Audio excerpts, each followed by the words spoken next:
ठीक है, मतलब आप लेके चलो अप्रोक्सीमेटली 15 से 25 क्वेश्चन के बीच, 15 से 25 के बीच क्वेश्चन जो है वो आपको हर एक पेपर में पॉलिटी से देखने को मिलेंगे। ठीक है, पहली बात। दूसरा, 15 से 25 क्वेश्चन में से 3-4, अगर 25 आ जाते हैं, 20 प्लस होंगे 3-4, आप लेके चलो 2 से 3 क्वेश्चन जो होते हैं वो टफ होते हैं। ठीक है, बाकी आप जो है आप आराम से 12 से 15 क्वेश्चन जो है वो इजी टू मॉडरेट्स रहते हैं,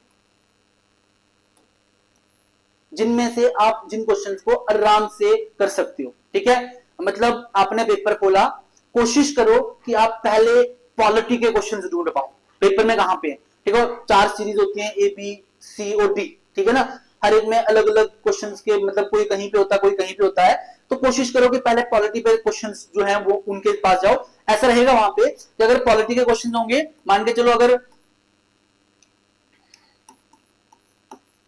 पॉलिटी स्टार्ट हो रही है 40 क्वेश्चन नंबर 40 से, तो अगले 60 तक पॉलिटी ही चलेगी। 61 से अगर हिस्ट्री स्टार्ट हुई है, ठीक है, तो नेक्स्ट 80 तक हिस्ट्री ही चलेगी, मतलब जितने क्वेश्चन होंगे। ठीक है ना, तो मतलब आपको वहां पे क्वेश्चन सेम सेम ही मिलेंगे। तो कोशिश करो कि जब भी आप पेपर दो, पॉलिटी, हिस्ट्री, ठीक है, इस पे ज्यादा ध्यान दो कि ये वाले क्वेश्चन आपको मिल जाएं, उनको पहले आप करो। ठीक है ना, पेपर कैसे करना, सबसे बड़ी गेम तो वही है ना कि आपको पेपर कैसे करना। ये हम आपको आगे आगे जब हम कोर्स पढ़ाते जाएंगे, टाइम टू टाइम ये चीजें हम आपको बताएंगे कि पेपर टैकल कैसे करना, सबसे इंपॉर्टेंट। ठीक है, तो इतने आपको क्वेश्चन तो पॉलिटी के मिलेंगे, जिसमें से 12-15 क्वेश्चन आप आराम से कर सकते हो। 2-3 क्वेश्चन में भी आपको नहीं आए, या तो हो सकता है आपने अटेम्प्ट कर दिया हो तो गलत हो जाए। ठीक है, मतलब 15 क्वेश्चन 30 नंबर आप आराम से बना सकते हो सिर्फ पॉलिटी से। ठीक है, फिर वैसे ही मॉडर्न हिस्ट्री से बना सकते हो क्वेश्चन, एंशियंट से एक आध क्वेश्चन निकाल सकते हो, 2-3 क्वेश्चन मेडिवल से निकाल सकते हो। 3 क्वेश्चन अगर आएंगे, 2 या 1 वहां से निकल गया। मॉडर्न हिस्ट्री से ज्यादा क्वेश्चन होंगे तो ऑब्वियसली वहां पे आपको फिर 10 क्वेश्चन निकालने के चांसेस बन जाएंगे। इन्वायरमेंट से बेसिक क्वेश्चन पूछ लेंगे तो 2-3 वहां से निकाल दोगे।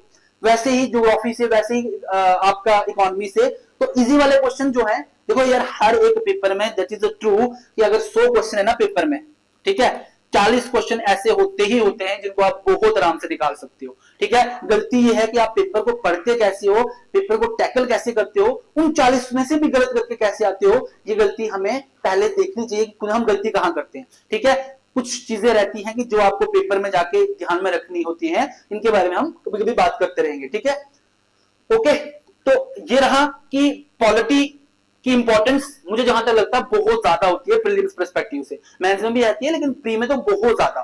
ठीक है, अब पॉलिटी में देखो, जब हम पॉलिटी का नाम लेते हैं ना तो माइंड में एक चीज आती है, सर पॉलिटी मतलब लक्ष्मीकांत, है ना। पॉलिटी मतलब लक्ष्मीकांत की बुक, ठीक है, 800-900 पेजेस की बुक, उतनी पढ़नी है ना। हाँ डेफिनेटली पॉलिटी की बुक मतलब एक अच्छी बुक जिसको बाइबल माना जाता है पॉलिटी का, दैट इज लक्ष्मीकांत की है। ठीक है, बट क्या लक्ष्मीकांत अभी पढ़ने का एक प्रॉपर टाइम हमारे पास है? नहीं है। फिर लक्ष्मीकांत में इतनी सारी कहानियां बताई गई हैं, कई बच्चों को मे बी लक्ष्मीकांत टफ भी लगती होगी लैंग्वेज से पढ़ने के लिए, चीजें थोड़ा सा वो we can say legal way में लिखी होती हैं, ठीक है, एडवोकेट्स की लैंग्वेज में, तो थोड़ा समझने में मुश्किल रहती है। तो क्या लक्ष्मीकांत को पढ़ना पॉसिबल है अगले 90 डेज प्री के लिए? तो लक्ष्मीकांत मैं आपको बिल्कुल भी रेफर नहीं करूंगा कि आप लक्ष्मीकांत पढ़ो। आप एक काम करो, क्लास में आओ और क्लास में बैठ के सिर्फ आप इंजॉय करो पॉलिटी को लास्ट अगले 10-15 दिनों में। उतना अनफ है कि जितना पॉलिटी यहां पे हम डिस्कस करेंगे उसी के आप क्लास में बैठ के शॉर्ट नोट्स बना लो। ठीक है, और उनको बार बार रिवाइज कर दो, प्लस शॉर्ट नोट्स बना लो, प्लस जो हम मटेरियल प्रोवाइड करेंगे उस मटेरियल को उसके साथ ऐड करके शॉर्ट नोट्स बना लो। मतलब टोटल मिला के 120 पेजेस हो जाएंगे, मतलब हमारे शॉर्ट नोट्स के, क्लास नोट्स के, प्लस मटेरियल जो हम आपको जो प्रोवाइड करेंगे उन दोनों को मिला के 120 पेजेस हो जाएंगे। अगर पेपर के टाइम पढ़ रहे हो तो देखो 12-15 घंटे आराम से पढ़ सकता बंदा, अभी 8 घंटे, आने वाले टाइम में 10, फिर 12, पेपर के नजदीक 15 दिन पहले 15 घंटे भी बंदा पढ़ता है, मतलब 12 तो पढ़ता ही। अगर आप 12 घंटे पढ़ते हो तो ये 100-120 पेजेस आपको हार्डली 1.5 डे में खत्म हो जाएंगे। ठीक है, जिसमें आप 1.5 दिन में पॉलिटी रिवाइज कर सकते हो। उतना अनफ है, अगर आपको उतना कंसेप्ट पॉलिटी का, उतनी चीजें पॉलिटी की पता रहेंगी, ठीक है। ओके, अब बात आती है कि सर पॉलिटी में हमें पढ़ना क्या क्या चाहिए, ठीक है। सर पॉलिटी में जो है इंपॉर्टेंस क्या है पॉलिटी की, ये मैंने आपको बता दिया। अब पॉलिटी में हमें सर पढ़ना क्या क्या। अब देखो पॉलिटी के ना कुछ सिलेक्टेड टॉपिक्स पढ़ने हैं, ठीक है। जैसे मैं बात करूं constitutional framework of the polity, ठीक है। Constitutional framework,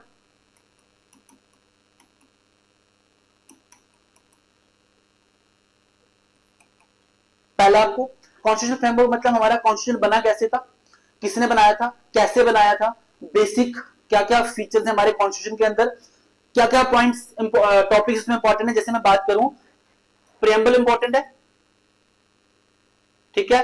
fundamental rights important है, कितने लेकिन रिलेटेड टू प्रीलिम्स, बस ज्यादा नहीं। अब हर एक फंडामेंटल राइट को डिफाइन करके पढ़ोगे बहुत लंबे हो जाएंगे। प्री में पूछे कैसे जाते हैं हमें पता है ना कि जेकेएस प्री में क्या ही पूछा जाएगा। कोई फंडामेंटल राइट्स का आर्टिकल उठा लेंगे, बता देंगे ये वाला आर्टिकल फंडामेंटल राइट्स का कौन सा, ये नहीं बताएंगे कौन सा आर्टिकल है, इस आर्टिकल में ये वाला फंडामेंटल राइट है। हो सकता है वो आर्टिकल गलत बताया हो, वो फंडामेंटल राइट्स में कुछ लैंग्वेज पॉइंट्स हटा के दूसरे डाल दिए हो, थोड़ा सा ट्विस्ट हो। तो मतलब आपको बेसिक फंडामेंटल राइट्स पता होना चाहिए।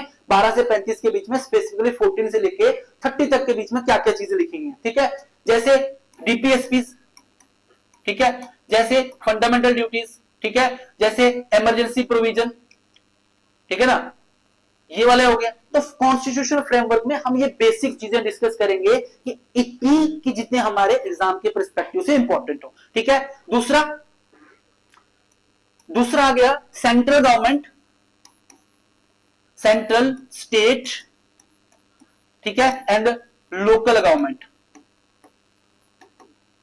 ठीक है। Central state and local government, जिसमें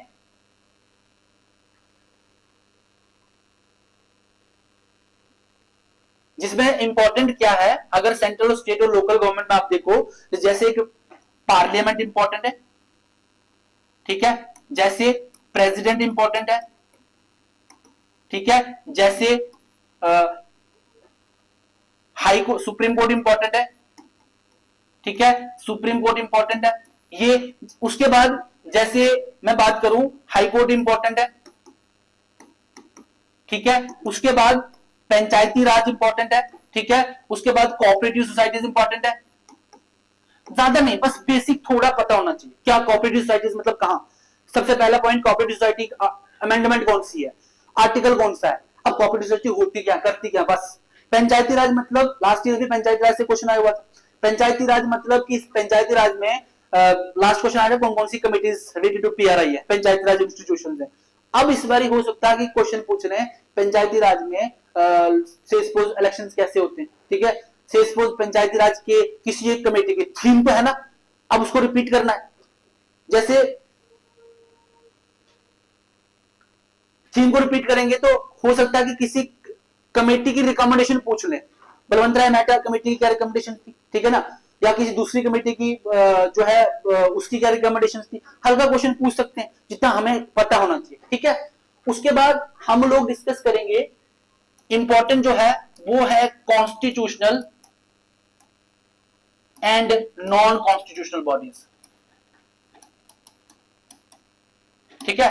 constitutional and non constitutional bodies, always question यहां से आता रहता है।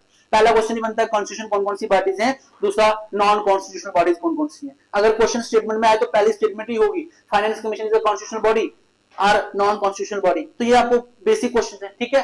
देखो पॉलिटी है इतनी सी, बस कॉन्स्टिट्यूशनल फ्रेमवर्क पढ़ना है, सेंट्रल स्टेट और लोकल गवर्नमेंट पढ़नी है, कॉन्स्टिट्यूशनल नॉन कॉन्स्टिट्यूशनल बॉडीज पढ़नी है बस। जैसे मैं बात करूं यहाँ पे election commission of India, finance commission हो गया, जैसे national commission for backward sorry schedule caste schedule tribe, ठीक है, बैकवर्ड क्लासेस, ये हो गया, ठीक है। उसके अलावा नॉन कॉन्स्टिट्यूशन मतलब नीति आयोग, ठीक है, नीति आयोग हो गया, जैसे सीवीसी हो गया, ठीक है, central vigilance commission, central information commissioner, ये सारी चीजें आप यहाँ पे डिस्कस करेंगे।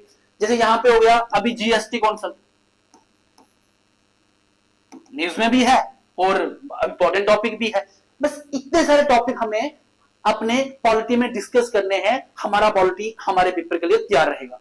अब पूरी लक्ष्मीकांत क्यों पढ़नी है, जब हमारे पास पता है कि सिलेक्टेड टॉपिक है, हम एक दिन बैठेंगे, हम पार्लियामेंट के बारे में डिस्कस करेंगे। अब एक दिन में हम बैठेंगे पार्लियामेंट में डिस्कस करेंगे, पार्लियामेंट में क्या क्या चीजें इंपॉर्टेंट है वो डिस्कस करेंगे, ठीक है ना। लास्ट टाइम क्वेश्चन था स्टार्ड अनस्टार्ड क्वेश्चन, सेंसर मोशन, ठीक है, और आई थिंक एक क्वेश्चन था दैट इज मनी बिल पे क्वेश्चन था, ठीक है। अभी मैं क्वेश्चन पे लेके जाऊंगा आपको। देखो हमें पता है वो 3 क्वेश्चन यहीं से पूछे, स्टार्ड क्वेश्चन, ठीक है, अनस्टार्ड वाला, स्टार्ड एंड अनस्टार्ड एक ही क्वेश्चन था, ठीक है, दूसरा सेंसर मोशन, ठीक है, और तीसरा मनी बिल, ठीक है। ये 3 क्वेश्चन एक ही टॉपिक से पूछे गए, मनी बिल पे 3 क्वेश्चन एक ही टॉपिक से पूछे गए। एक क्वेश्चन और था दैट इज राज्यसभा पे, देखो 4 क्वेश्चन मतलब 8 नंबर सिर्फ एक टॉपिक से क्वेश्चन पिछली बार आए हुए हैं, दैट इज पार्लियामेंट से, ठीक है। तो हमें पता है पार्लियामेंट इंपॉर्टेंट है, स्टार्ट अनस्टार्ट अगले बारी नहीं आने वाला, लेकिन पार्लियामेंट में कुछ और क्वेश्चन तो बनते हैं ना जो यहां से पूछे जाएंगे। तो हम पार्लियामेंट को पढ़ेंगे, एक दिन बैठेंगे, पार्लियामेंट को डिस्कस करेंगे, उन सब पॉसिबल एरियाज को बाहर निकालेंगे, उनको रट्टा मार के याद रखेंगे कि यहाँ पे ये होता, यहाँ पे ये होता, यहाँ पे ये होता। वैसे हम इसको एक टॉपिक को पढ़ेंगे। वैसे हमें पता है कि प्रेसिडेंट वाइस प्रेसिडेंट इनसे क्वेश्चन आता है। लास्ट टाइम क्वेश्चन था आई थिंक, अभी दिखाऊंगा मैं, क्वेश्चन था यहीं पे जहां पे जो हमारे ऑफिस हैं, हायर ऑफिस, जैसे प्रेसिडेंट हो गया, प्राइम मिनिस्टर हो गया, या तो लोकसभा का जो स्पीकर होता है उस पे क्वेश्चन था, लास्ट टाइम, ठीक है। तो ऐसे कुछ क्वेश्चन है, हमें पता होना चाहिए कि एक टॉपिक में हमें क्या चीज है, प्रेजेंट में क्या क्वेश्चन पूछा जा सकता है। हमें कितना याद होना चाहिए, क्वेश्चन वो कुछ भी पूछे, हमें इतना याद होना चाहिए प्रेसिडेंट बनता कैसे, इलेक्ट कौन करता है, इलेक्टोरल कॉलेज में कौन आता है, ठीक है, इलेक्शन का प्रोसीजर क्या रहता है, और प्रेसिडेंट काम क्या कर सकता है, काम कैसे क्या कर सकता है। 1 2 3 4 5 पॉइंट्स में हमें काम याद करना है, नॉट नेसेसरी हर एक कहानी को जो है आप डिफरेंट एंगल से पढ़ो, घूम के आओ तो आपको वही पॉइंट याद होना चाहिए। तो पहले क्यों ना हम एक पॉइंट में एक ही चीज याद रखें कि हाँ प्रेसिडेंट का काम ये है, प्रेसिडेंट का काम ये है, प्रेसिडेंट का काम ये है, प्रेसिडेंट का काम ये है। तो 4-5 पॉइंट्स में हम प्रेसिडेंट को याद रखेंगे कि ये प्रेसिडेंट के बारे में बात है, फिर उसी पे हम प्रैक्टिस करेंगे थोड़े क्वेश्चनेस की, जहां से हमें थोड़ा क्लियरेंस हो जाएगी, अगर क्वेश्चन में आए तो हमें अपने नॉलेज को अप्लाई कैसे करना, ठीक है। ओके, तो ये हम अगले नेक्स्ट आई थिंक 8 संडे को आ रही है, मंडे को आ रही है, तो मंडे से हम पॉलिटी स्टार्ट करेंगे। We will start with basic, ठीक है, पॉलिटी का फॉर्मेशन, वहां से हम लोग स्टार्ट करेंगे और वैसे कंटिन्यू करते जाएंगे। ओके, थोड़ा सा लास्ट के पेपर को दिखा देता हूं 2025 का।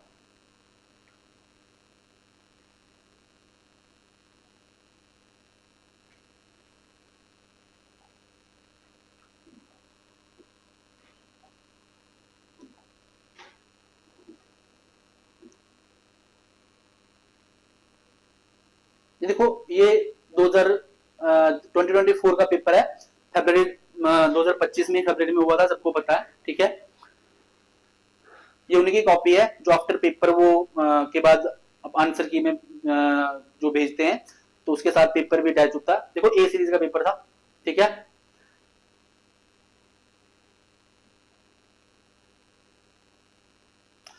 सारा पेपर नहीं बताऊंगा, मैं कोशिश करूंगा कि मैं पॉलिटी के क्वेश्चन ज्यादा आपको बताऊं, ठीक है, क्योंकि हम लोग पॉलिटी से स्टार्ट करने वाले हैं, मेरे साथ आप पॉलिटी पढ़ोगे तो मैं पॉलिटी क्वेश्चन बताऊंगा। 1-2 क्वेश्चन ऐसे बता देता हूं कि देखो करंट अफेयर का मतलब क्या है, क्या महत्व रखता है इनके लिए current affair.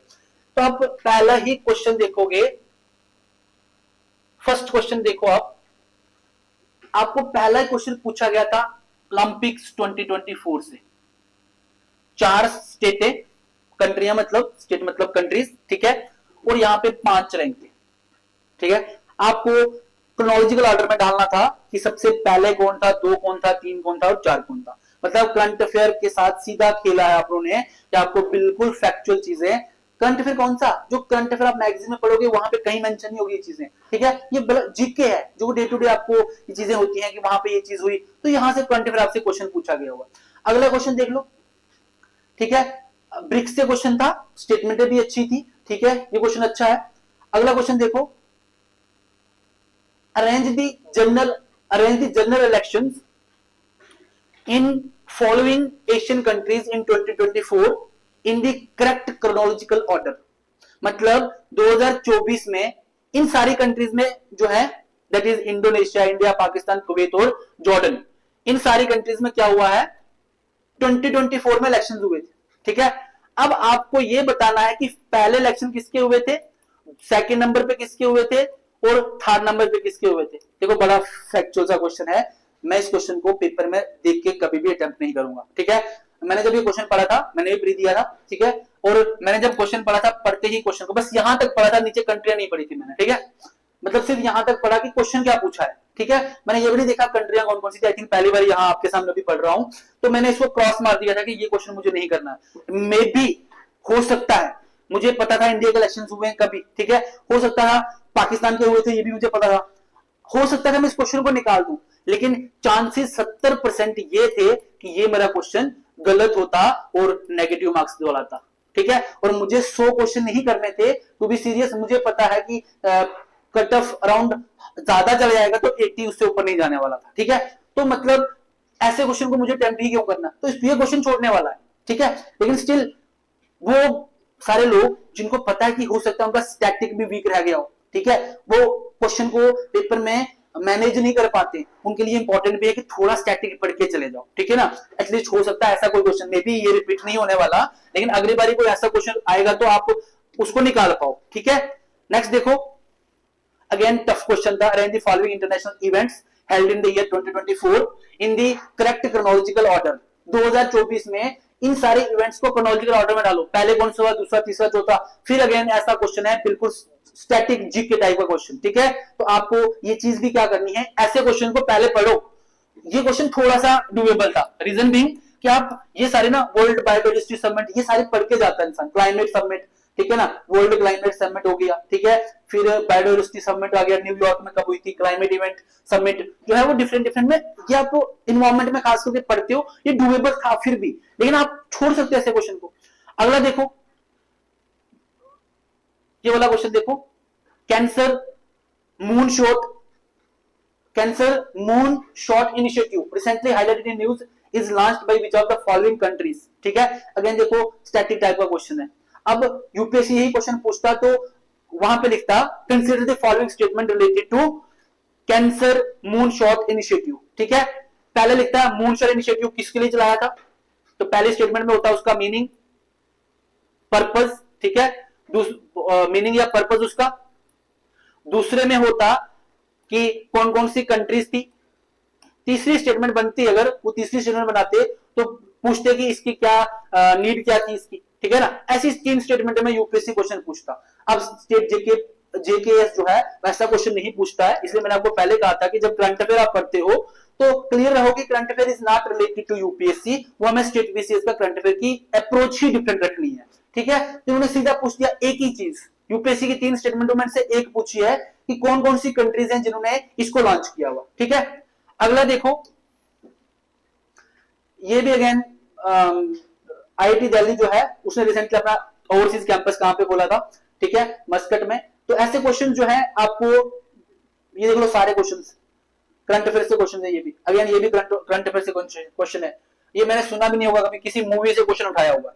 Following statement about movie Santosh are correct, कौन सी मूवी संतोष मूवी थी उसके रिलेटेड इन 4 स्टेटमेंट में से कौन सी करेक्ट है। यह सीधा क्वेश्चन इसलिए डाला गया है, या तो आप पढ़ के अपना टाइम वेस्ट करो इस पे, या तो आप इसको अटेम्प्ट करो तो नेगेटिव मार्क्स लाओ, या तो फिर बेस्ट है मेरी तरह इसको छोड़ के आ जाओ, ठीक है, क्योंकि हमें 100 क्वेश्चन तो करने नहीं है, ठीक है। अगेन ये वाला क्वेश्चन था, फिर देख लो India Kazakhstan joint military exercise के ऊपर, ठीक है।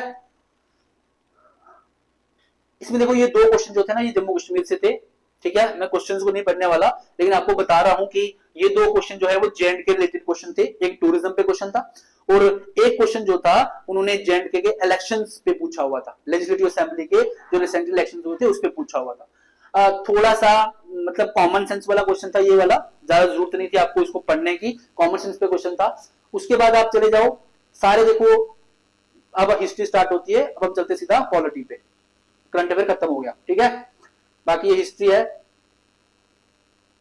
देखो हिस्ट्री का क्वेश्चन कैसा पूछा हुआ है, arrange the following events during the freedom struggle chronologically from earlier to the latter, मतलब स्टार्टिंग से, शुरू से पहले कौन सा इवेंट हुआ और बाद में कौन सा इवेंट हुआ, इन 4 इवेंट्स को क्रोनोलॉजिकल ऑर्डर में लगाओ।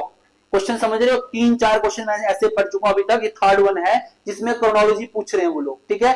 पैटर्न क्या है, एक क्वेश्चन में समेट के 3-4 टॉपिक्स बता रहे हैं और टॉपिक्स का सिर्फ आपको ए पता होना चाहिए। मतलब ए में कहूं तो क्या टॉपिक का क्या पता होना चाहिए, वेवर प्लान क्या था ये नहीं पता होना चाहिए, सिराज गोपालाचार्य फार्मूला क्या था ये नहीं पता होना चाहिए, बस कब हुआ था ये पता होना चाहिए। ठीक है, अगस्त अफर एंड कैबिनेट मिशन, बताओ इसको, सिंपल है, कैबिनेट मिशन सबसे बाद हुआ। ठीक है, तो फोर्थ आएगा क्वेश्चन 1, स्टेटमेंट 1 एंड 2 कैंसिल हो गया क्योंकि सबसे लास्ट कैबिनेट मिशन आया 1946 में, तो 46 में तो लास्ट पे 4 आना चाहिए, तो मतलब यहां 1 है तो दोनों कट गए। ठीक है, उसके बाद रहता है आंसर या तो बी होने वाला है या तो आपका डी रहेगा। तो अगस्त पर 1940 में आया था और सिराज गोपालाचार्य फार्मूला 1944 में। ठीक है, और लॉर्ड वेवल प्लान 1945 में। ठीक है, तो पहला रहेगा थर्ड वन, फिर पहले रहेगा अगस्त पर थर्ड, दोनों में थर्ड है, फिर सिराज गोपालाचार्य फार्मूला यानी कि सेकंड, तो सी इज द आंसर, सिंपल निकल गया। सिंपल क्वेश्चन था, क्रोनोलॉजिकल ऑर्डर में डालना है, आपको आंसर निकालना है। ये जीके एसएसबी क्वेश्चन पूछता है ऐसा, या तो एसएससी सीजीएल में क्वेश्चन पूछे जाते हैं ये वाले, एक ही क्वेश्चन में समेट के काफी सारे क्वेश्चन पूछ दिए। ठीक है, चलते नीचे पॉलिटी पे, यहां से पॉलिटी स्टार्ट हो रही है। पॉलिटी नहीं है, अगेन ये 2011 के सेंसस का क्वेश्चन है, मैंने इसलिए यहाँ पे इसको टिक करा था ताकि ये चीज आपको बता दूं कि हर साल आपको ना सेंसस से कोई ना कोई क्वेश्चन आता है। ठीक है, लिटरेसी पे आ जाएगा, पॉवर्टी पे आ जाएगा, बाकी किसी पॉपुलेशन पे आ जाएगा, कहीं ना कहीं से हर साल आपको 2011 वाले सेंसस से क्वेश्चन वो आ जाता है। अभी हमारा नया उसके बाद सेंसस हुआ नहीं, किसमें होना था हो नहीं रहा है, अभी चल ही रहा है उस पे काम। तो अभी हमारे लिए 2025 के सेंसस, सॉरी 2025 के जो प्रीलिम्स है उसमें अगेन 2011 जो 2011 का जो सेंसस है वो इंपॉर्टेंट है 2025 के प्रीलिम्स के लिए। अब एक्सपेक्ट कर सकते हो, उससे पहले वाले प्रीलिम्स में भी था, उससे पहले वाले प्री में भी क्वेश्चन था, 25 में भी था, अब एक्सपेक्ट कर सकते हो आने वाले टाइम पीरियड में और क्वेश्चन, इस पे एक क्वेश्चन बन जाएगा। और कुछ ज्यादा नहीं पढ़ना उसमें सेंसस में, थोड़ी सी चीजें अगर आप सेंसस के बारे में पढ़ के चले जाओ तो पॉसिबिलिटी आप क्वेश्चन निकाल लो। वहां पे देखो, हमें प्री क्वालिफाई करना है, हमारा मकसद यहाँ पे प्री में 100 कुछ नंबर लाके कोई फर्क नहीं पड़ता। देखो मैंने प्री दिया था, मेरे मार्क्स थे 114 उससे क्या फर्क पड़ता है, मेरे प्री में इतने मार्क्स थे तो उससे क्या फर्क पड़ता है। सिलेक्शन तो डिपेंड करेगा ना मैंने मेंस कैसे लिखे, तो सिलेक्शन डिपेंड करता है मेरे मेंस पे, ना कि मेरे प्रीलिम्स कितना अच्छा पेपर हो गया हुआ। तो प्रीलिम्स से आपको क्वालिफाई करना है, वो बच्चा जिसके 70 ही नंबर थे, ठीक है, और मेरे 114 थे, तो हम दोनों में डिफरेंस क्या है, उसका भी प्री क्वालिफाई हुआ, मेरा भी प्री क्वालिफाई हुआ। हो सकता है कि वो मेंस में मुझसे अच्छा परफॉर्म कर रहा हो तो सिलेक्शन उसकी हो सकती है, मैंने अच्छा नहीं किया हो तो मैं बाहर हो सकता हूं। ठीक है, तो मैटर ये नहीं करता, हमें सिर्फ प्री क्वालिफाई करना है, उसके परस्पेक्टिव से हमें इसको पढ़ना है। ठीक है, नेक्स्ट आगे चलते हैं पॉलिटी पे। यहां से हमारा पॉलिटी के क्वेश्चन स्टार्ट हुए हैं। अब देखोगे पॉलिटी कितना, मतलब ना जो मैंने आपको टॉपिक्स बताए, कॉन्स्टिट्यूशनल फ्रेमवर्क, सेंट्रल स्टेट और लोकल गवर्नमेंट, ठीक है, और उसके बाद कॉन्स्टिट्यूशनल नॉन कॉन्स्टिट्यूशनल बॉडीज, तीन टॉपिक्स मैंने आपको पॉलिटी में बताए।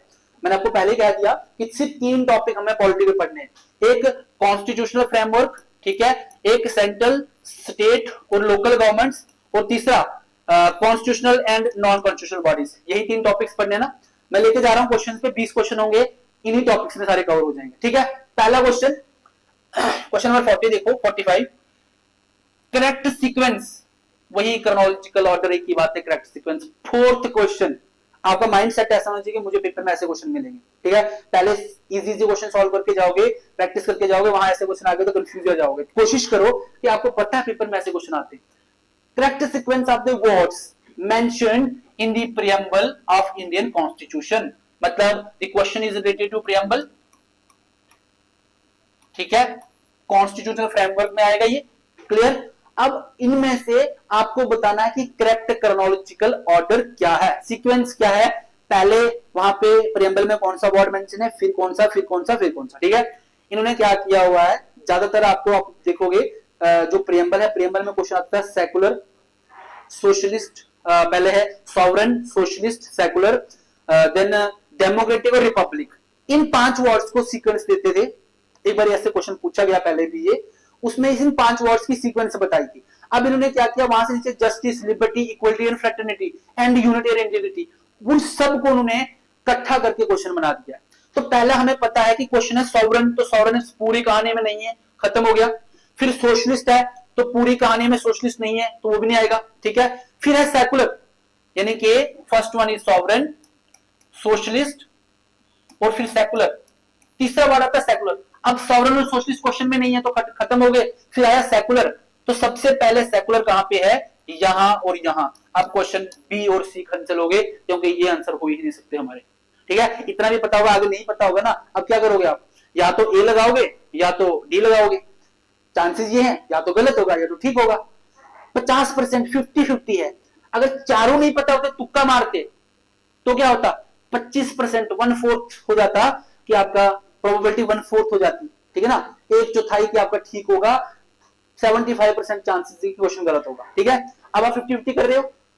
उसके बाद आता है, देखो मैन जो पहली लाइन है उसमें सिर्फ एक वर्ड है सेकुलर, बाकी नीचे वाले जस्टिस, लिबर्टी, इक्वलिटी, फ्रेटर्निटी, यानी कि पहला जस्टिस, फिर लिबर्टी, इक्वलिटी, फ्रेटर्निटी और उसी के साथ है यूनिटी एंड इंटीग्रिटी। देख लो, जस्टिस पहले यानी कि इसके बाद जस्टिस आएगा, तो ये जस्टिस आ गया यहाँ पे लिबर्टी है तो यानी कि नहीं आएगा, ए शुड बी द आंसर। कहानी खत्म, आगे पढ़ने की जरूरत भी नहीं है। This is called elimination method. Properly use करना अगर किसी को आता हो ना तो क्वालिफाई सिर्फ एक मेथड से हो सकते हो। नॉट नेसेसरी कि आपको सारी चीजें पता हो, सारा नॉलेज हो, नॉट नेसेसरी कि आप सारे क्वेश्चन अटेम्प्ट करो। बस एक चीज अगर आपको आती है ना, प्रॉपर वे में एलिमिनेशन मेथड का यूज करना, प्री वहीं से हो जाता है, ठीक है। अगला क्वेश्चन चलो, नेक्स्ट क्वेश्चन देखोगे तो नेक्स्ट क्वेश्चन है which of the following words are mentioned in article 51 clause 51A G of the Indian constitution. यानी कि आर्टिकल 51A जी में कौन सा वर्ड मेंशन है, वही वर्ड वाली कहानी, छठा क्वेश्चन पढ़ रहे हैं हम लोग, ठीक है ना। देखो इसमें कौन सा वर्ड मेंशन है, अगर आप देखोगे 51A जी किसके रिलेटेड है, फंडामेंटल ड्यूटीज, है ना। फंडामेंटल ड्यूटीज कॉन्स्टिट्यूशनल फ्रेमवर्क में आएगा, वहां पे हम इसको डिस्कस करेंगे। अब सारी फंडामेंटल ड्यूटीज सबको तो याद नहीं रहेंगी, ये क्वेश्चन थोड़ा सा मैं मानूं टफ भी हो सकता है, लेकिन अगर आपने एक दो बार फंडामेंटल ड्यूटीज 11 फंडामेंटल ड्यूटीज को रीड आउट करा हो तो आप उसमें देखोगे कि जो जी है ना, it is related to wild life, ठीक है। दिस फॉरेस्ट, रिवर्स, लेक्स, इन सबको प्रिजर्व करने की बात करता हूं, ठीक है। वहां पे रिवर्स है, फॉरेस्ट है, एनिमल्स की भी बात की है और लेक्स की भी, लेकिन वहां पे एनिमल को प्रॉपरली एक्सप्लिसिटली मेंशन नहीं किया हुआ। एनिमल की बात है लेकिन एक्सप्लिसिटली नहीं, यहां पे लिखा उन्होंने वाइल्ड लाइफ। आप उसको पढ़ोगे समझ लाओगे, ठीक है ना, जिसमें वो सबको कवर करते हैं वाइल्ड लाइफ को, ठीक है। River, forest, wild life, lakes, इनको कवर किया गया है, नॉट द वर्ड एनिमल को। सिंपल है, इजी क्वेश्चन था, रीड आउट से ही निकल जाता है। और रीड आउट करते समय ये दिमाग में रखना कि हम पढ़ क्या रहे हैं, पढ़ने के भी बड़े बड़े तरीके होते हैं, कभी कभी हम इस पे बात करेंगे, ठीक है। तो hence third one is not correct, तो यहां थर्ड निकाल दो, यहां थर्ड निकाल दो, लेक फोर्थ वन है, सी इज द आंसर, इजिली निकल गया, ठीक है। आगे चलो, नेक्स्ट क्वेश्चन है that is which of the following fundamental rights are also available to non citizens। Fundamental rights का शुरू जब करते हैं ना तो मीनिंग ऑफ फंडामेंटल राइट्स पढ़ते हैं, what are the fundamental rights. दूसरा हम उनके प्रिंसिपल्स पढ़ते हैं, फीचर्स ऑफ फंडामेंटल राइट्स। वहां पे हम डिस्कस करते हैं कि some are available to the citizens only and others are available to both citizens and non citizens except जो हमारे एनिमी एलियंस होते हैं उनको छोड़ के, ठीक है। तो कौन कौन से, अब ये याद करना जरूरी पड़ना है कि कौन कौन से नॉन सिटीजंस को अवेलेबल है, ये कर दो कि कौन से सिर्फ सिटीजंस को है। सिटीजंस को कौन कौन से है, आर्टिकल 15, 16, 19, 28 एंड 29, ये only to the citizens of the country है। 15, 16, 29, 15, 16, 19, 29 और सॉरी नॉट 28, दिस 29 एंड 30, ये वाले 15, 16, 19, 29 एंड 30 आर्टिकल जो है वो only to the citizens of the country available होते हैं, नॉट टू द फॉरेनर्स के, ठीक है। अब उठा लो इसमें इक्वलिटी बिफोर लॉ, लिखो इसको article 14, freedom of speech article 19, freedom to manage religious affairs मतलब आर्टिकल 25, ठीक है। Protection against arrest and detention, ये कौन सा है, against the arrest and detention, article 20, ठीक है। अब उठाओ इसमें से कि अवेलेबल नॉन सिटीजन के लिए होने चाहिए 15, 16, 19, 29 और 30 में से, इनमें से निकाल दो, बाकी जो बच्चे आंसर होगा हमारा। तो 19 जो है यहाँ पे, एक 19 जो है वो कॉमन आ रहा है इनमें, तो 19 को बाहर निकालो, 2 will not be the answer. Second यहां से काटो, सेकंड यहां से काटो, सेकंड यहां से काटो, डी इज द आंसर, 1, 3 और 4, ठीक है। कहानी खत्म। द वेरी सिंपल और बेसिक क्वेश्चन था ये, ऐसा कुछ नहीं है। और टॉपिक कौन सा है, कॉन्स्टिट्यूशनल फ्रेमवर्क। जो 3 टॉपिक मैंने बताए, सिर्फ हम 3 टॉपिक ही पॉलिटी के पढ़ने वाले हैं, constitutional framework, central state and local governments, and then constitutional and non constitutional bodies, ठीक है। तो पहले टॉपिक्स में से अभी तक सारे क्वेश्चन चल रहे हैं, ठीक है। नेक्स्ट अगला क्वेश्चन देखते हैं। अगेन फर्स्ट टॉपिक से क्वेश्चन है, which of the following statement regarding the consider the following statements regarding constituent assembly, जिसने हमारा कॉन्स्टिट्यूशन बनाया है उसके रिलेटेड ये स्टेटमेंट्स बताएंगे, ठीक है। तो आपने बताना है कि उनमें से कौन सी स्टेटमेंट करेक्ट है, इंपॉर्टेंट है, यही पेपर में तरीका भी है करने के लिए। ऊपर पढ़ दिया, इसको बॉक्स में डालो पहले कि हमें क्या बताना है। चांसेस आर दिए, कभी कभी यहाँ पे नॉट करेक्ट पूछते हैं, तो इसको पहले बॉक्स में डाल दिया। अब हमें क्लियर पता है कि हमने बताना है इन 3 स्टेटमेंट्स में से कौन सी statement related to constituent assembly correct है, ठीक है। तो पहली स्टेटमेंट क्या है कि constituent assembly, sorry it's not constituent assembly, it's constitution amendment. Amendment again constitutional framework से ही क्वेश्चन है, ठीक है। कॉन्स्टिट्यूशनल अमेंडमेंट के रिलेटेड कौन सी स्टेटमेंट जो है इन 3 में से करेक्ट बतानी हमें, ठीक है। कॉन्स्टिट्यूशनल अमेंडमेंट अंडर आर्टिकल 368, ठीक है। तो कौन कौन सी स्टेटमेंट्स इंपॉर्टेंट है, सॉरी करेक्ट है। तो constitutional amendment bill can be introduced in either house of the parliament, मतलब दोनों लोकसभा या राज्यसभा कहीं पे भी बिल इनिशिएट हो सकता है, तो यस कहीं पे भी हो सकता है। बेसिक क्वेश्चन है, बेसिक स्टेटमेंट है, ठीक है। दूसरी, the power is this power is considered parliaments constituent power rather than its legislative power। हाँ, amendment मतलब to change the constitution or to make changes in the constitution, it is the constituent power of the parliament, not simply law making power, ठीक है। तो statement second भी correct है, first भी correct है। constitutional amendments are not subject to judicial review, मतलब parliament is supreme। The third statement actually talks about कि parliament supreme है कंट्री में, ना कि हमारा constitution। This is not the true statement। Third one is not correct. Simple है, first second correct है, सी is the answer. अब देखियो आराम से क्वेश्चन निकलता है, और आपको सिर्फ बेसिक इंफॉर्मेशन, बेसिक थोड़ा सा आइडिया है बस। अभी तक जितने मैंने क्वेश्चन पढ़े 45 से लेके 48 तक 4 क्वेश्चन, 4 के 4 इजी क्वेश्चन थे, they are not tough, clear. अब एक क्वेश्चन है थोड़ा सा टफ है, पेरिफेरल एरिया से है, मतलब ये वाला क्वेश्चन अगेन जो 3 टॉपिक्स मैंने आपको बताए, उन टॉपिक्स में जो कॉन्स्टिट्यूशनल बॉडीज थी वहां से क्वेश्चन आया हुआ है।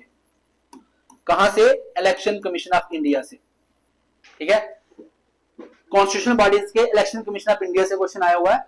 देखो इस क्वेश्चन को मैं टफ कैटेगरी में डालता हूं, ठीक है, टफ कैटेगरी में डालता हूं। पॉलिटी मेरा बहुत अच्छा है, मतलब पॉलिटी से क्वेश्चन चांसेस आर बहुत नेग्लिजिबल कि मैं क्वेश्चन अटेम्प्ट करूं और गलत हो जाए। और जब पॉलिटी का क्वेश्चन ऐसे कभी होता है, ईगो बन जाता है कि अब पॉलिटी मेरे को तो बहुत अच्छी आती है, क्वेश्चन छोड़ नहीं सकता मैं। तो यही हुआ पेपर में मेरे साथ, क्वेश्चन को पढ़ा तो क्वेश्चन टफ था, क्योंकि पेरिफेरल एरिया से क्वेश्चन था, इलेक्शन कमीशन ऑफ इंडिया का लास्ट आर्टिकल, ठीक है, वो भी बड़ा मतलब रेयर चांसेस है कि कोई इसको पढ़ता होगा। फिर उन्होंने क्वेश्चन पूछा हुआ था क्योंकि election commission of India news में चल रहा था, ठीक है। थोड़ा सा हम कह सकते हैं कि यूपीएससी लेवल का क्वेश्चन है। अब क्वेश्चन था आर्टिकल 329 पे, pertains to restriction on the court intervention in electoral matters, यानी कि इलेक्टोरल मैटर्स पे कोर्ट जो है वो अपना इंटरफेयर नहीं कर सकता। किसको, इलेक्शन कमीशन ऑफ इंडिया को, डिलिमिटेशन कमीशन को नहीं कर सकता। देखो डिलिमिटेशन कमीशन ऑफ इंडिया पढ़ा था, पंचायती राज में एक ऐसी स्टेटमेंट आती है कि कोर्ट पंचायती राज के जो रिलेटेड इलेक्शन रिलेटेड होते हैं उन पे इंटरफेयर नहीं कर सकता। वहां पे ये पढ़ा था मैंने, थोड़ा सा माइंड में था कि ऐसा कुछ होता है। अब दूसरा था article 329A was removed by the 44th Constitutional Amendment Act, देखो ये मैंने क्वेश्चन अटेम्प्ट किया था और मेरा क्वेश्चन ठीक भी था, इसकी स्टेटमेंट दोनों ठीक है। अब मैंने कैसे किया था मैं वो बता देता हूं। आप ऐसी कोशिश करो कि मोस्टली लोगों ने इस क्वेश्चन को अटेम्प्ट नहीं किया था। मैंने कैसे किया था, पहला क्वेश्चन ना मैंने कहा आपको कि डिलिमिटेशन कमीशन में पढ़ा था कि कोर्ट इंटरफेयर नहीं कर सकता, पंचायती राज इंस्टीट्यूशन में पढ़ा था कि कोर्ट इंटरफेयर नहीं कर सकता। यहां पे ये पढ़ के लगने लगा कि हाँ ये स्टेटमेंट ठीक हो सकती है, तो उस हिसाब से मैंने स्टेटमेंट 1 को ठीक मान लिया। अब स्टेटमेंट 2 पढ़ी मैंने तो आर्टिकल 329A था, ठीक है, और नीचे था 44th कॉन्स्टिट्यूशनल अमेंडमेंट एक्ट, ये दो चीजें थी। अब ये वाला जो एक्ट सॉरी आर्टिकल था, सीधा मतलब था कि 329A वाला लग गया, इसको आगे ए लग गया, मतलब ये किसी अमेंडमेंट से इंसर्ट किया हुआ आर्टिकल था। और मुझे ये पता था कि 44th कॉन्स्टिट्यूशनल अमेंडमेंट एक्ट में बहुत सारी चीजों को उन्होंने चेंज किया था। चेंज मतलब जो उससे पहले हुई थी उनको डिलीट, इन नया चीजें इंसर्ट, उसमें मॉडिफिकेशन करी थी। मुझे लगा कि हो सकता है ये ठीक हो, मतलब दोनों चीजें मैच खा रही थी, तो मैंने इसका सी आंसर मार दिया। आप कह सकते हो तुक्का मार दिया तो चल जाएगा, लेकिन बड़ा सोच समझ के तुक्का था ये, ऐसा नहीं था कि तुक्का डायरेक्टली मार दिया। चांसेस आर देयर कि मेरा ठीक होगा, आंसर की आई तो सी इज द आंसर, करेक्ट हो गया। तो ये क्वेश्चन थोड़ा सा टफ मान सकता हूं मैं, लेकिन ऐसा नहीं है कि आप इसको अटेम्प्ट नहीं कर सकते थे, ठीक है। जैसे मैंने किया, अगर आप उतना कर सकते हो तो कर सकते थे आप भी। चांसेस हैं कि आप छोड़ दो ऐसे क्वेश्चन को। हमें क्या करना है, पॉलिटी के 20 क्वेश्चन आए थे ना, 22, तो एक छोड़ देते क्या होता। नेक्स्ट क्वेश्चन है, identify the correct group of states having bicameral legislature. बड़ा बेसिक सा क्वेश्चन है, बड़ा फैक्चुअल और बड़ा बेसिक सा क्वेश्चन। पार्लियामेंट जब हम पढ़ेंगे, सेंट्रल गवर्नमेंट में पार्लियामेंट पढ़ेंगे, उसमें क्वेश्चन आएगा ये, ठीक है। पार्लियामेंट में पार्लियामेंट में पढ़ेंगे और स्टेट गवर्नमेंट में पढ़ेंगे। स्टेट गवर्नमेंट में हर एक में बाइकैमरल लेजिस्लेचर नहीं होता, कहीं पे बाइकैमरल है और बाकी उस सब में ऑलमोस्ट यूनिकैमरल है। तो 4-7 थी पहले, एक हट गई उसमें से, 6 रह गई पीछे, जैसे बिहार, यूपी, ठीक है, कर्नाटका, महाराष्ट्र, आंध्र प्रदेश और तेलंगाना, ये 6 स्टेट हैं जिनके पास बाइकैमरल लेजिस्लेचर है। बाकी पूरे 28 में से 6 को निकाल दो, 22 में क्या है, यूनिकैमरल लेजिस्लेचर है। इसमें पहले जब हमारा जेएंडके स्टेट था तब इसमें जम्मू कश्मीर का 7वां नाम आता था, अभी हटा दिया है। तो 6 स्टेट्स हैं, यूपी, बिहार, यूपी दोनों कट्टी, महाराष्ट्र के साथ में कर्नाटका, महाराष्ट्र कर्नाटका। अगर नहीं पता तो करंट में पढ़ा होगा, मैं लगाऊं डिस्ट्रिक्ट का डिस्प्यूट दोनों के बीच में, और फिर आंध्र प्रदेश और तेलंगाना कट्टी स्टेट। ये 6 स्टेट्स में बाइकैमरल लेजिस्लेचर उठा लो। यहाँ पे बिहार है, महाराष्ट्र है, तेलंगाना है, वेस्ट बंगाल नहीं है, ये आंसर नहीं हो सकता। मध्य प्रदेश पहला ही नहीं है तो ये भी नहीं हो सकता। यूपी है, बिहार है, महाराष्ट्र है, आंध्र प्रदेश है, this will be the answer, ठीक है। कर्नाटका है, तेलंगाना है, राजस्थान नहीं है, मध्य प्रदेश अगेन नहीं है, ठीक है। तो सिंपल था, 6 अगर याद है, 6 तो याद करना कोई बड़ी बात भी नहीं है। अगर आप पेपर के लिए पढ़ रहे हो तो इतना तो मेहनत करनी पड़ेगी भाई, ठीक है। अगला, consider the following statements regarding the legislative power of the parliament and state legislature। अच्छा क्वेश्चन है, स्टेट लेजिस्लेचर और दूसरा दैट इज पार्लियामेंट और स्टेट्स के बीच में मैं बात करूं तो आप इसको दो जगह पे पढ़ सकते हो। 7 शेड्यूल वहां पे डिफाइन किया हुआ, स्टेट ये कर सकती है, सेंटर ये कर सकता है, ठीक है। और फिर स्टेट सेंटर यहां पे बना सकता है, स्टेट वहां पे बना सकता है। सेंट्रल लिस्ट, स्टेट लिस्ट और कंटेंट लिस्ट वहां पे आपको इसको पढ़ सकते हो, ठीक है। स्टेटमेंट पहले थी कि पार्लियामेंट के पास अथॉरिटी है to make law for the entire territory of India or any part of thereof। yes, state center has the power to make law for the entire country, ठीक है। states can make law for the entire state or any part of it। yes, state can make law for the entire state, ठीक है। parliament can has the power to enact extra territorial legislation। yes, only parliament even can make the extra territorial legislations। next था, राज्य सभा can declare any subject from the state list with 7th schedule पे to be a national interest by a resolution passed by 2/3 majority of the total membership। देखो होता तो कुछ ऐसा ही है कि स्टेट लिस्ट पे लॉ बनाने की पावर स्टेट गवर्नमेंट की होती है, सेंट्रल लिस्ट पे लॉ बनाने की पावर सेंट्रल गवर्नमेंट के पास होती है। लेकिन सेंट्रल गवर्नमेंट स्टेट लिस्ट पे लॉ बना सकती है अगर एक रेजोल्यूशन पास करके राज्यसभा स्टेट लिस्ट के किसी मैटर को नेशनल इंपॉर्टेंस बता के सेंट्रल गवर्नमेंट को प्रोवाइड करे कि आप इस पे लॉ बनाओ, तो सेंट्रल लॉ बना सकती है। और वो रेजोल्यूशन 2/3 मेजॉरिटी से ही पास होना होता है, but not the total membership of the house, that is present and voting से होता है। पढ़ेंगे इसको, बड़ा मजा आएगा जब यहां पहुंचेंगे तो, ठीक है। तो ये question third, this fourth statement is not correct, ठीक है। 1 2 3 इज करेक्ट, सिंपल क्वेश्चन था, ठीक है। नेक्स्ट मनी बिल पे क्वेश्चन है, ठीक है। The introduction of money bill can't occur in the Rajya Sabha, yes exclusively to the Lok Sabha रहता है। Rajya Sabha does not have the power to amend और रिजेक्ट इट, यस राज्यसभा ना तो इसको अमेंड कर सकता है ना तो रिजेक्ट कर सकता है, दोनों स्टेटमेंट ठीक है। The procedure for money bill includes the provision for a joint sitting of the parliament. Joint sitting तो तब होगी ना जब दोनों की पावर्स इक्वल होंगी, तो एक दोनों का पावर का आपस में टकराव रहेगा, लड़ेंगे, तभी तो ज्वाइंट सिटिंग होगी। जब एक की पावर है ही नहीं तो ज्वाइंट सिटिंग किसकी? तो third statement is not correct, ठीक है। ओनली 2, देखो क्वेश्चन कैसा पूछा होगा, how many of the statements given above is are correct? 2 1 all 3 none of the above. दो स्टेटमेंट ठीक है, सिर्फ एक ठीक है, 3 ठीक है या एक भी नहीं है, तो दो स्टेटमेंट है, पहली और दूसरी ठीक है इसमें, ठीक है। Next, consider the following statements regarding the starred and unstarred question. मैंने आपको पहले बताया था सेंट्रल गवर्नमेंट यानी कि पार्लियामेंट से क्वेश्चन है, ठीक है। अब देखना पार्लियामेंट से कितने क्वेश्चन आए होंगे। पहला क्वेश्चन पार्लियामेंट से, इससे पहले देखो क्वेश्चन कहां से पूछेंगे, यहाँ पार्लियामेंट से क्वेश्चन है, स्टार्ड अनस्टार्ड क्वेश्चन, कोई टफ नहीं है। अब देखोगे ना यहाँ एरियाज थोड़े से बच्चों को बोरिंग लगने लगते हैं, मैंने खुद एनालाइज किया है कि यहाँ जब पहुंचते हैं पार्लियामेंट के शुरू वाले टॉपिक्स मजा आते हैं पढ़ने में, जब इन एरियाज में पहुंचते हैं तो बस यार पता नहीं कैसे याद करें। ट्रिक बना लो ना छोटी छोटी, हम देंगे आपको ट्रिक्स, ठीक है। वी आर हियर, इसीलिए तो क्रैश कोर्स 90 डेज का आएगा, ठीक है ना, जिसमें ये चीजें बताएंगे कि मैं तो बताऊंगा सारी चीजें कि भाई आपको कैसे याद रखना है, और एक एक हुक पॉइंट पता चल गए आपको पेपर के लिए वही चाहिए। वी आर एक्चुअली अगले 3 महीने प्री को दे रहे हैं हम लोग, ठीक है, तो हम उसको प्री पर्सपेक्टिव से पढ़ेंगे ना, तो प्री पर्सपेक्टिव में बताऊंगा कैसे पढ़ते हैं, ठीक है। अब क्वेश्चन क्या है कि स्टार्ड और अनस्टार्ड क्वेश्चंस के ऊपर स्टेटमेंट्स हैं और आपने बताना है कौन सी ठीक है, ठीक है। पहली स्टेटमेंट है the response to starred questions is provided orally, yes यहां नहीं समझाऊंगा लेकिन ओरली होता है उसमें, उसमें कोई भी रिटर्न आपको मतलब रिस्पॉन्स नहीं देना होता है, ठीक है। जो मेंबर्स ऑफ द हाउस होते हैं वो अपने मिनिस्टर्स को जो है वो क्वेश्चन पूछते हैं और ओरली क्वेश्चन पूछते हैं और ओरली उनका आंसर भी मिलता है, ठीक है। वहां पे कोई रिटर्न में क्वेश्चन नहीं दिए जाते हैं, कोई रिटर्न में रिस्पॉन्स नहीं होता, ओरली क्वेश्चन होते हैं। और जब आमने सामने क्वेश्चन आंसरिंग चल रही होती है तो सप्लीमेंट्री क्वेश्चन पूछ सकते हैं, ठीक है, मैं बताऊंगा तभी। तो पहली स्टेटमेंट ठीक है। दूसरी है कि response to starred question is given in written form, no, मैंने पहले दोनों में से तो एक ही होगा ना, तो पहले ओरली होगा, नॉट इन रिटन फॉर्म में। तीसरी स्टेटमेंट है सेकंड स्टेटमेंट इज इनकरेक्ट, अभी तक क्वेश्चन पे चले, सेकंड स्टेटमेंट इनकरेक्ट है, ये भी गया यहां पे ये भी गया, आंसर शुड बी ए और C not B and D, ठीक है। The response to the unstarred question is provided orally, no, starred question पे ओरली होता है और अनस्टार्ट पे रिटर्न आंसर होते हैं, ठीक है। Statement third is also incorrect, निकाल दो इसमें से थर्ड, कहां पे है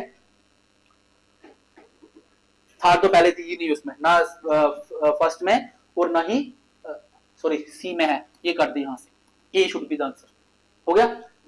the response to the unstarred question is given in written form में, yes. Supplementary questions can be asked for the starred questions, मैंने आपको पहले कह दिया, देखो एक होता है ना स्टार्ड, STA स्टार्ट क्वेश्चंस, देखो स्टार्ट में क्या होता है, आपको सामने मिनिस्टर खड़ा है तो आप क्वेश्चन उसको पूछ रहे हो, वो आपके क्वेश्चन का आंसर दे रहा है, आप उसके क्वेश्चन के आंसर के जब वो आंसर देता है तो आप सप्लीमेंट्री क्वेश्चन पूछ सकते हो, ठीक है ना। सर आप उसको पूछा, सर आपने उस वाली जो स्कीम चलाई थी या तो आपका गवर्नमेंट की जो वो स्कीम थी वो प्रॉपर्ली वर्क नहीं कर रही है, उसके बारे में आप क्वेश्चन पूछ रहे हो, तो उसने रिस्पांस दिया कि कर तो रही है, ये सारे बेनिफिट्स उसके हैं। आपने उसको पूछा सर ये वाला बेनिफिट आपने जो बोला ये कैसे है, यू मीन्स कि you are actually asked them the some supplementary questions, ठीक है। तो वो सप्लीमेंट्री क्वेश्चन स्टार्ट में पॉसिबल होते हैं क्योंकि आंसर ऑलरेडी मिल रहा है, जहां पे उसको रिटर्न में आंसर देना है वहां पे आप उसको सप्लीमेंट्री क्वेश्चन देना पूछ सकते हैं। This will not follow in the this, वैसे ये आंसर तो ठीक है लेकिन ये फॉलो कहां नहीं होगा, अनस्टार्ड में, hence this A is the answer 1 4 and 5, ठीक है। पहली ठीक है, दूसरी तीसरी स्टेटमेंट गलत है, चौथी और पांचवी फिर ठीक है, okay. Next, which of the following are the parts of union list, schedule 7 से क्वेश्चन, ऊपर भी शेड्यूल 7 से आप क्वेश्चन निकाल सकते थे, बैलेंस शीट वो क्वेश्चन शेड्यूल 7 से नहीं था, लेकिन आप क्वेश्चन उसको शेड्यूल 7 से निकाल सकते थे। अगेन शेड्यूल 7 से क्वेश्चन आ गया। Duties in respect of succession of property other than the agriculture, बोलता है इन 4 टाइप के टैक्स दिए गए हैं, इनमें से कौन से जो है वो यूनियन लिस्ट में होते हैं, ठीक है। कारपोरेट टैक्स जो तो यूनियन टैक्स ही होता है। टैक्सेस ऑन एग्रीकल्चरल इनकम ये स्टेट में होता है भाई, not the UT central list में। तीसरा एक निकाल दो, मेरे को तीसरा पता है, अभी के लिए तीसरा निकालते हैं। यहां से गया, यहां से गया, ठीक है। Tax on income and other than agriculture income, yes वो किसमें होती है, that is in union list में होती है, hence C is the answer. Simple है, थोड़ा सा टफ है मान लो, क्योंकि ऐसा क्वेश्चन याद नहीं रहता, ठीक है। मतलब बड़ा डीप वे में जाके पढ़ोगे तो ये याद रहेंगे, छोड़ लो ना। अभी तक मैंने सिर्फ पॉलिटिकल 2 क्वेश्चन छुड़वाए आपसे, तो आप छोड़ सकते हो, एक आर्टिकल 3 to 9 का और एक ये वाला क्वेश्चन, ठीक है। 22 में से 2 क्वेश्चन मैंने माना कि टफ थे, मैंने तो किए थे अटेम्प्ट, बट मान सकते हैं कि फ्रेशर के लिए टफ होंगे तो छोड़ लो आप।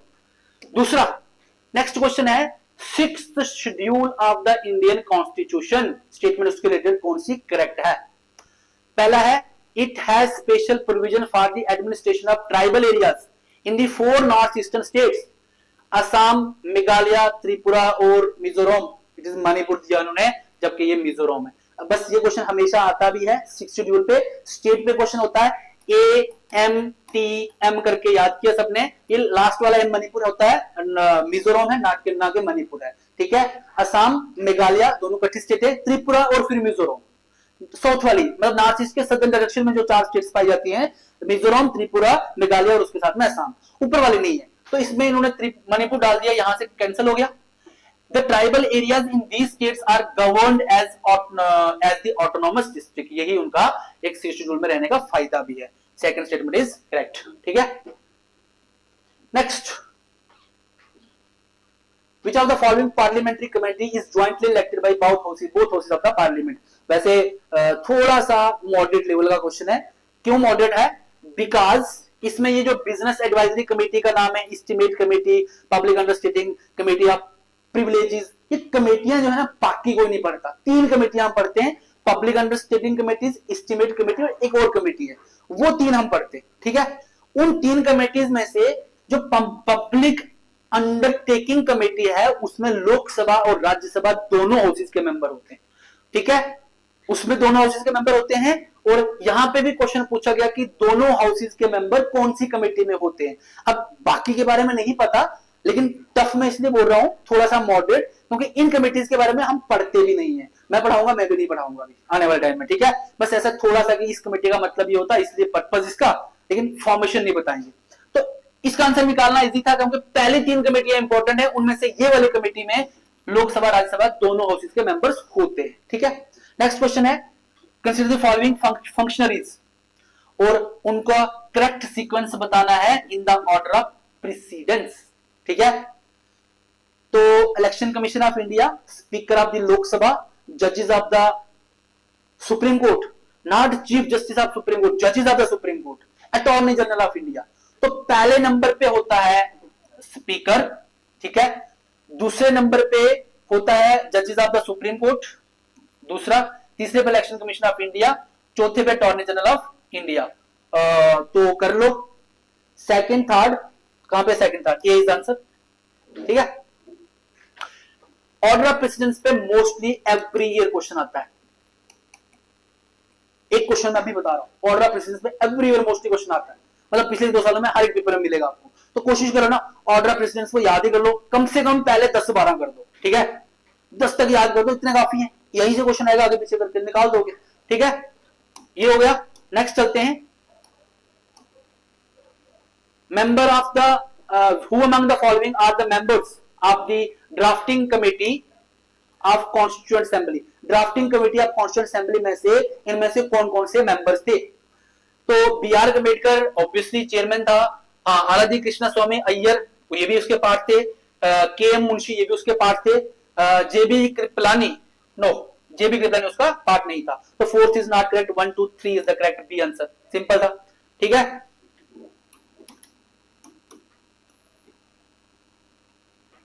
नेक्स्ट देखो, with reference to the CAG, Controller and Auditor General of India, CAG, ठीक है, which of the following statements is are correct।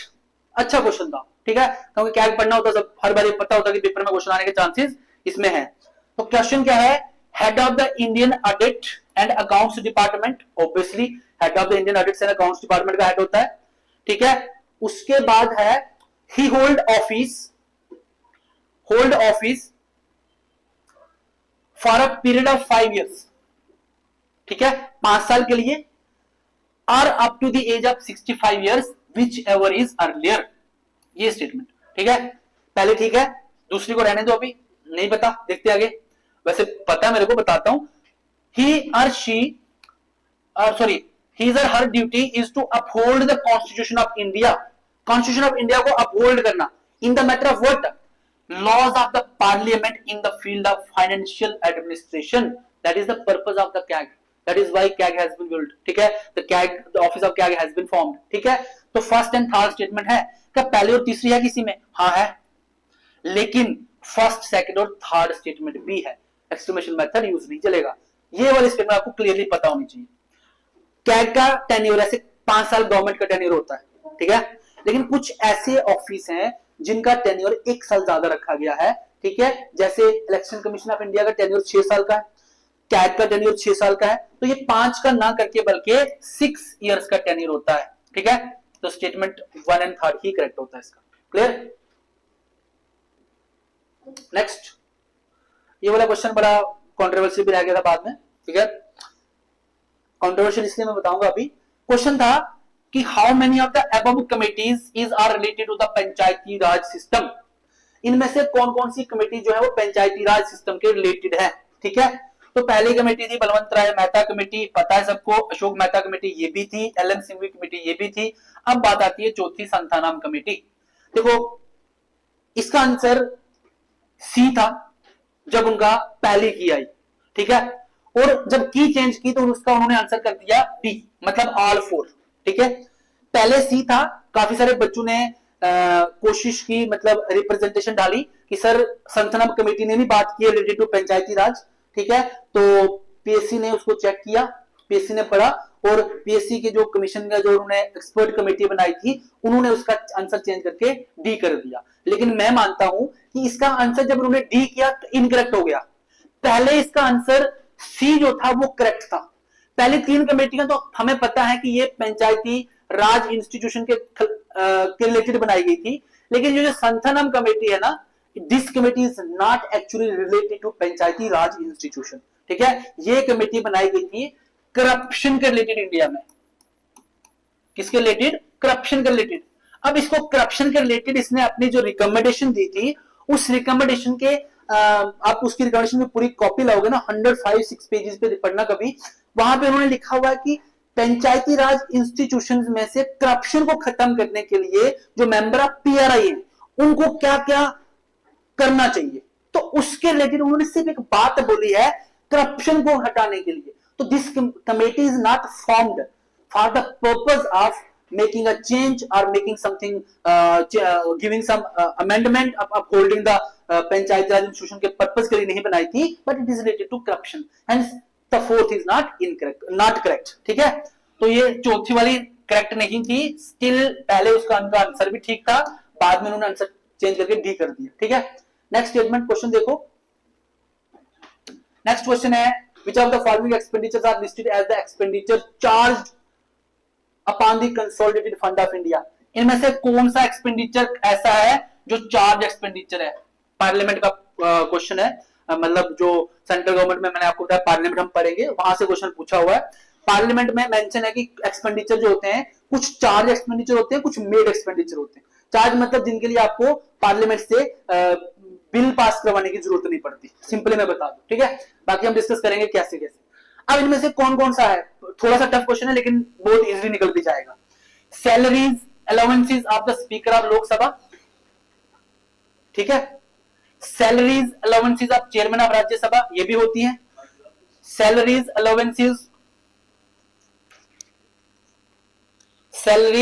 Allowances and pensions of the जजेस of the supreme court and high court. देखो यहां पे statement जो है change होती है। सैलरीज होती हैं, सैलरी जो है वो जजेस ऑफ द सुप्रीम कोर्ट को तो कॉन्स्टिट्यूशन ऑफ इंडिया में से, कंसोलिडेटेड फंड ऑफ इंडिया में से देते हैं, CFI में से देते हैं सुप्रीम कोर्ट के जजेस को, ठीक है ना।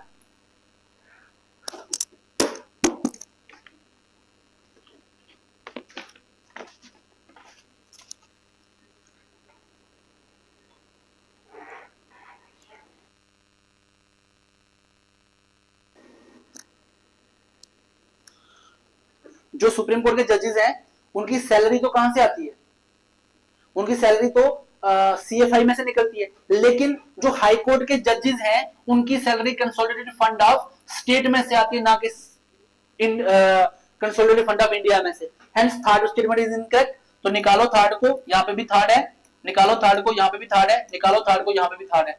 First and second are the correct, चौथा पढ़ने की जरूरत भी नहीं है, ठीक है। नेक्स्ट देखो, हु मेड दिस स्टेटमेंट, वैसे थोड़ा सा टफ है, ये स्टेटमेंट किसने दी थी, ये आपको पढ़ने की भी जरूरत नहीं है कि ये स्टेटमेंट किसने दी थी, इसको रहने दो आप। मतलब ये वो वाला क्वेश्चन है जो मैंने आपको पहले बताया था, कुछ क्वेश्चन बने होते हैं जिनके ऊपर हमने क्रॉस मारना होता है, ये क्रॉस वाला क्वेश्चन था, ठीक है, क्योंकि ये स्टेटमेंट किसी को भी याद नहीं होगी। क्लियर। फिर है next censure motion. Censure motion में है, with reference to censure motion consider the following statements, it can be moved against an individual minister only.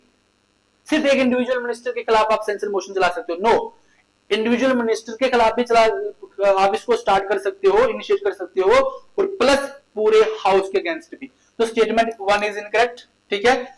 If it is pass in the Lok Sabha the council of minister must resign from the office, no, that is actually no confidence motion, not the censure motion, ठीक है। तो दूसरी statement भी incorrect है। तीसरी है, it should state the reason for its adoption in the Lok Sabha, yes, आपको इसका रीजन बनाना पड़ता है। देखो ये दो होते हैं, एक होता है सेंसर मोशन और दूसरा होता है नो कॉन्फिडेंस मोशन, ठीक है। इन दोनों को हम अलग अलग, दोनों बड़ा सिमिलर हैं, बस दोनों में थोड़ा सा डिफरेंस है, जब हम पढ़ेंगे मैं बताऊंगा आपको, ठीक है। तो this is the only third statement आ गया,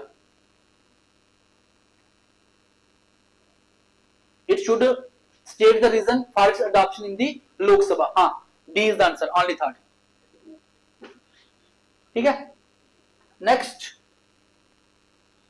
है मेंशन, बस इतने ही सारे पॉलिटी के question, okay. Total question polity के यही थे, ठीक है, ये लास्ट क्वेश्चन था पॉलिटी का। अब देखो 45 से हमने स्टार्ट किया था, 6 और 13 19 क्वेश्चन हो गए, ठीक है ना। टोटल कितने क्वेश्चन हो गए, 19, जो सीक्वेंस में आपको पॉलिटी के क्वेश्चन मिले, प्लस 2 क्वेश्चन इससे ऊपर थे, वो पॉलिटी से बिल्कुल, मतलब आप पॉलिटी पढ़ोगे तो आपको पॉलिटी में क्वेश्चन निकल जाते हैं, प्लस 2, टोटल 21 क्वेश्चन हो गए। 21 क्वेश्चन में से सिर्फ 2 क्वेश्चन को मैंने आपको, सॉरी नॉट 3, 2 क्वेश्चन को मैंने आपको बोला कि आपको क्रॉस मारना था, नहीं करने थे, सॉरी 2 नहीं 3 को, एक स्टेटमेंट वाला क्वेश्चन भी था। तो पीछे कितने रह गए, 18 क्वेश्चन आप इजिली पॉलिटी में से कर सकते थे। 80 मल्टीप्लाई 2 कर दो, 36 मार्क्स हो गए। यानी कि सिर्फ आपको पॉलिटी पढ़ लो, अगले 15 दिन तक, मतलब आप पॉलिटी पढ़ेंगे, 10 12 15 दिन में खत्म हो जाएगी। 15 क्लासेस में आप पॉलिटी पढ़ लो, उसको अच्छे से रिवाइज कर दो, मतलब 50% मान के चलो कि आप प्रीलिम्स क्वालिफाई कर गए, ठीक है। तो this is related to the whole question. तो यही चीजें, ये मैंने 25 वाला पेपर आपको डिस्कस किया था, मैं ट्राई करेंगे कि हम इसको ना, ये वाला क्वेश्चन की क्लिप अलग से बना के आपको यूट्यूब पे अपलोड कर देंगे, आप उसको आप वहां पे देख सकते हो। क्वेश्चन करने का तरीका सबसे इंपॉर्टेंट है, ठीक है, कहां पे आपको क्वेश्चन कैसे अटेम्प्ट करना है, वो चीजें सबसे ज्यादा इंपॉर्टेंट है। तो कोशिश करो कि आप ऐसे बाकी वाले कंपोनेंट्स के क्वेश्चंस बाहर निकालो, फिर उनको अटेम्प्ट करो, ठीक है।